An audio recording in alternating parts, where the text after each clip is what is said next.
বাংলাদেশের টেলিভিশন জগতের উদীয়মান অভিনেতা শাহবাজ সানি সম্প্রতি মৃত্যুবরণ করেছেন। ইন্না লিল্লাহি ওয়া ইন্না ইলাইহি রাজিউন। তার মৃত্যুর খবরটি সামাজিক যোগাযোগ মাধ্যমে শেয়ার করে নিশ্চিত করেছেন সহকর্মী অভিনেতা জিয়াউল ফারুক অপূর্ব। জানা যায়, তিনি ঢাকা স্পেশালাইজড হাসপাতালে রাত 3:30টার দিকে শেষ নিঃশ্বাস ত্যাগ করেন। তার অকাল প্রয়াণে শোবিজ অঙ্গনে শোকের ছায়া নেমে এসেছে। শাহবাজ সানি তার অভিনয় জীবন শুরু করেন নির্মাতা ইমরাউল রাফাতের কাছে আসার পর নাটকের মাধ্যমে। অল্প সময়ের মধ্যেই তিনি তার অভিনয় দক্ষতা দিয়ে দর্শকদের মন জয় করেন এবং নির্মাতাদের আস্থাভাজন হয়ে ওঠেন। শুরুতে পার্শ্বচরিত্রে অভিনয় করলেও 2018 সালে গোলাম কিবরিয়া ফারুকী পরিচালিত আব্দুল্লাহ নাটক-এ তিনি প্রথমবারের মতো কেন্দ্রীয় চরিত্রে অভিনয় করেন। তরুণ এই অভিনেতা ঈদ উপলক্ষে বেশ কয়েকটি নাটক-এর পার্শ্বচরিত্রে অভিনয় করেছেন, যা দর্শকদের মধ্যে প্রশংসিত হয়েছে।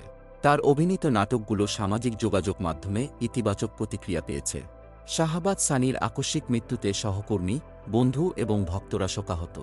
তার সহকর্মীরা সামাজিক যোগাযোগ মাধ্যমে শোক প্রকাশ করেছেন এবং তার আত্মার মাগফিরাত কামনা করেছেন। তার মৃত্যুতে বাংলাদেশি টেলিভিশন জগতে এক অপূরণীয় ক্ষতি হয়েছে।